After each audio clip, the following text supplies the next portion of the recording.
नमस्कार काका. नमस्कार. सुधारित तंत्रज्ञान या युट्यूब चॅनलमध्ये आपलं सर्व शेतकरी बांधवांचं मनापासून स्वागत आणि धन्यवाद. शेतकरी मित्रांनो, आज जर बघितलं खरीप सीझन अतिशय वेगळा, दरवर्षी मागच्या वर्षीपेक्षा या वर्षी खरीप सीझन अतिशय वेगळा आहे.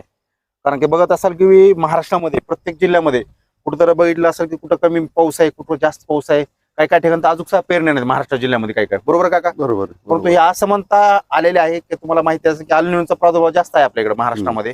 मग अशा वेळेस तुम्हाला जर बघितलं काही ज्या जिल्ह्यामध्ये पाऊस कमी आहे आणि काही जिल्ह्यामध्ये पेरण्या सुद्धा उरकलेल्या आहेत. परंतु शेतकरी मित्रांनो लक्षात घ्या, सगळ्यात महत्वाचं म्हणजे आपण सर्वांनी पेरणी केल्यानंतर आता 15 दिवस झाले असतील, सोयाबीन असेल, तूर असेल, मूग असेल किंवा इतर पीक असेल, कापूस असेल, अशा खरीप हंगामातले जेवढे पीक असतील या पिकाची तुम्ही पेरणी केली आणि पेरणी केल्यानंतर तुम्हाला 15 ते 20 दिवसानंतर जी आपण तणनाशकची फवारणी घेतात. आता भरपूर शेतकऱ्याचे मला फोन येतात की आपल्या चॅनलला कमेंट सुद्धा येत आहेत शेतकऱ्यांचे की आमचे सोयाबीनमध्ये आम्ही तणनाशक मारले, तुरीमध्ये तणनाशक मारले किंवा मूग उडीदमध्ये मारले, कापूस पिकामध्ये मारले आणि आम्हाला रिझल्ट का भेटले नाहीत याची कारण काय आम्हाला शोधा. कारण दुकानदार वेगवेगळी कारण दाखवत आहे.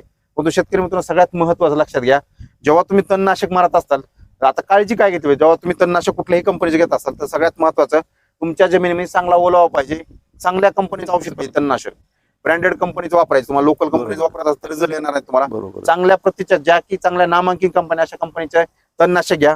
मारत असताना चांगला ओलावा आणि दुसरं म्हणजे फवारत असताना दमाने फवारणी करणं गरजेचं आहे. आता हे काय आपण बघत असाल की या ठिकाणी सदरी शेतकरी एखाद्या कंपनीच्या पुड्या मारल्या जातात. तुम्हाला पुड्या म्हणजे तुम्हाला माहिती आहे वेगवेगळ्या कंपनीच्या पुड्या येतात तुम्हाला तणनाशक. पेरणीनंतर लगेच 48 घंट्यामध्ये शेतकऱ्यांना, परंतु या शेतकऱ्याला कुठलाही रिझल्ट आलेला दिसत नाही. कारण की बघत असं की दिसत आपल्याला. अशा शेतकऱ्यांना काय करायचंय, ज्यांना रिझल्ट आले नाही त्यांनी आता 15 ते 20 दिवसानंतर फवारणी घेत असताना सगळ्यात महत्वाचं पाऊस पडल्यानंतर चांगली ओल असेल, चांगला ओलावा पाहिजे. याच्यामध्ये तुम्हाला सगळ्यात महत्वाचं ओडीसी असेल, जास्त जर प्रमाण तुमचं तण असेल तर ओडीसी BSF कंपनी आहे, नामांकित कंपनी आहे, जागतिक कंपनी आहे, तुम्हाला सगळ्याला माहिती आहे. या कंपनीचे औषध तुम्ही बघितलं असेल, प्रायझर आहे, मेरिओन आहे, बाकी जर तुम्ही बघत असाल तर पॉलिग्राम आहेत. एक ज्या नामांकित कंपनी असल्यामुळे याचं तुम्ही ओडीसी जर तणनाशक वापरत तर सगळ्या तणाचे प्रकार असून बोलता रुंदपणाचे असतील, गोलपणाचे सगळे तण मरून जाते एकंदरीत तुमचे. बरोबर आहे. दुसरं म्हणजे जर तण कमी असेल तर परसूट म्हणजे की आपण इमेजिस हायपर म्हणतो, चांगल्या कंपनीचं घ्या. फक्त काय होते, तणनाशक आम्ही जेव्हा रिकमेंड करतात तुम्ही ते प्रमाण घेतात, परंतु चांगल्या कंपनीचं घेतलं तर तुम्हाला रिझल्ट भेटत नाही. चॅनलमध्ये कमेंट सुद्धा टाकता की सर तुम्ही सांगितलेलं औषध आम्हाला रिझल्ट भेटत नाही. त्याचे कारण सगळ्यात महत्वाचं म्हणजे तुम्ही आम्ही जे कंटेंट सांगतात ते चांगल्या कंपनीचे कंटेंट घेणं, ब्रँडेड कंपनीचं घेणं गरजेचं आहे. जर ब्रँडेड कंपनी घेतलं तर तुम्हाला रिझल्ट भेटतील. मग त्यावेळेस ओलावा कमी चांगला असेल तर मारा. जर ओल कमी असेल शेतामध्ये, सगळ्यात महत्वाचं सांगायचं शेतकऱ्याला की आजचा व्हिडिओ सगळ्यात महत्वाचं, जर तुमच्याकडे ओल जर कमी असेल आणि पावसाचं प्रमाण जर कमी असेल तर शेतकऱ्याने तणनाशक वापरायचं नाही. कारण की काय होणार, तुमचा येणारा खर्च उगा वेस्ट जाईल, तुमचे तणनाशक पैसे वेस्ट जातील आणि ओल कमी असल्यामुळे तणाचा कुठलाही उपयोग होणार नाही, तण मरणारच नाही. बरोबर आहे का? बरोबर. अशा वेळेस शेतकऱ्याचं नुकसान होणार नाही. आजच्या व्हिडिओच्या मध्ये आम्हाला सांगायचं की शेतकरी तुम्ही नुकसान थांबवा स्वतःचं.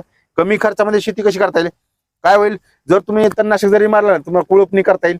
कुळपणी जरी केली तर तण नियंत्रण होईल. बरोबर. परंतु जर चांगली ओळ असेल, आता मजुराचा अभाव आहे, चांगला ओळ असेल, चांगला पाऊस असेल सुद्धा तुमच्या एरियामध्ये, तुमच्या इकडल्या साईडला. आता महाराष्ट्रामध्ये प्रत्येक जिल्ह्यामध्ये काय आपण सांगू शकत नाही, काही जिल्ह्यामध्ये चांगला पाऊस पडलाय, काही जिल्ह्यामध्ये कमी पडलाय. परंतु अशा वेळेस तुम्ही काय करा, जिथं चांगली ओळ असेल तिथं चांगल्या कंपनीचं औषध घ्या, चांगलं प्रमाण घ्या. आता एकरी जर प्रमाण जर तुम्हाला ओडीसी घ्यायचं 40 ग्राम 6 पंप करा किंवा 8 पंप करा आणि पाण्याचा पीएच चांगला मेंटेन तर तुम्हाला लिंबू वापरा किंवा पीएच मीटर करणारे औषध आहेत मार्केटमध्ये, ते औषध टाका आणि व्यवस्थित दमाने फवारणी करा. आता एक काका त्यांचा अनुभव सांगा की तणनाशक मध्ये कशी काळजी घेतली पाहिजे शेतकरी. नमस्कार काका. नमस्कार. आपलं नाव सांगा. शंकर पाखरे, सोनीजवळ. तर तुमचा एक अनुभव सांगा, काय केलं पाहिजे तणनाशकच्या बाबतीत शेतकऱ्यांना सध्या. तणनाशकच्या ह्याच्यामध्ये चांगल्या कंपनीचं औषध घेऊन जमिनीमध्ये ओलावा असेल तर फवारणी करायची. ओलावा जर नसेल तर फवारणीच नाही करायची. कारण की ते ओलाव्याशिवाय ते तण तुम जाणारच नाही. बरोबर. ह्यांचं काकाचा महत्वाचा सल्ला होता की शेतकऱ्यांना की जर तुम्ही कुठल्याही जिल्ह्यातले असाल नक्की हे गोष्टीचं पालन करा. किंवा दुकानदार म्हणतोय किंवा तुम्ही स्वतः किंवा तण जास्त आलं म्हणून फक्त सगळ्यात महत्वाचा ओलावा. जर तुमच्याकडे जर सिंचनाची व्यवस्था असेल, ठिबक किंवा तुषार असेल, त्यावेळेस तुम्ही पहिल्यांदा पाणी द्यायचं, त्यानंतरच तणनाशक मारून घ्यायचे किंवा ते मारून घ्यायचं आणि नंतरच तुम्हाला रिझल्ट चांगला मिळेल. आता लक्षात घ्या, सगळ्यात महत्वाचा ड्रॉबॅक काय की तणनाशक जर तुम्ही आता अशा अवस्थेत मारलं आणि तुमच्यात ओलावा जर कमी असेल तर सोयाबीन, तूर किंवा इतर पिकाला सगळ्यात जास्त इफेक्ट होतो. पीक पूर्ण आकाशल्यासारखं वाटतं, तुम्हाला करपल्यासारखं वाटतं आणि करपलेलं पीक लवकर उपचार येत नाही, लवकर म्हणजे उपचार येत नाही. त्याच्यामुळे तुम्ही सगळ्यांनी ते करत असताना आपण तणनाशक मारताना ही काळजी घ्या, ओलावा चांगला असावा. आपल्या पिकाला आपण स्वतः कुठलाही धोका होऊ देऊ नका आणि अतिशय चांगले तणनाशक अतिशय चांगल्या कंपनी वापरा. जरी तुम्हाला काय अजून ह्याच्यावर सल्ला विचारायचा नक्की आपल्या सुधारित तंत्राने हे शेतकऱ्याचं चॅनल आहे.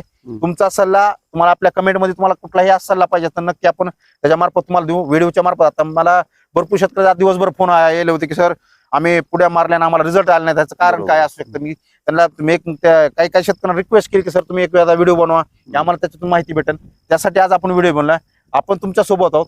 येणाऱ्या आवर्षण क्षेत्र आहे, आता यावर्षी येणारे परतीचे पाऊस आपल्याकडे जास्त आहेत, बरोबर. परंतु आता सध्या पाऊस कमी आहे. त्याच्यामुळे पिकाची काळजी घेण्यासाठी सगळ्यांना लक्षात घ्या, कमीत कमी खतं वापरा आणि जितकं तुम्हाला पाणी देता येईल पिकाला किंवा एखाद्या बरा जर पाऊस चांगला पडत असेल तर चांगली गोष्ट, नसेल तर तुम्हाला सिंचन व्यवस्था करायची, तुम्हाला संरक्षण म्हणजे तुषार सिंचन लावायचं तुम्हाला त्या पिकाला. फक्त एक लक्षात, तुषार सिंचन लावत असं 1 ते 2 घंटे लावायचे एका ठिकाणी, जास्त वेळ लावायचं नाही. कारण काय होतं सोयाबीन हे पिकाला जास्त अति पाणी सुद्धा चालत नाही, त्याच्यामुळे बुरशीजन्य रोग होतात. हेही काळजी घ्या. सोयाबीन असेल, तूर असेल किंवा कापूस पीक असेल, ह्या पिकाची काळजी घ्या. आपण नक्की तुम्हाला चांगल्या सल्ला द्या, तुमची माहिती असेल चांगली नक्की आपल्या कमेंटच्या मार्फत द्या. अजून काय करता येईल शेतकऱ्यासाठी नक्कीच आपल्या चॅनलच्या मार्फत. आज आपल्या सुधारित तंत्रज्ञान या युट्यूब चॅनलला काकांनी त्यांचा थोडासा वेळ दिला, त्याबद्दल त्यांचं धन्यवाद.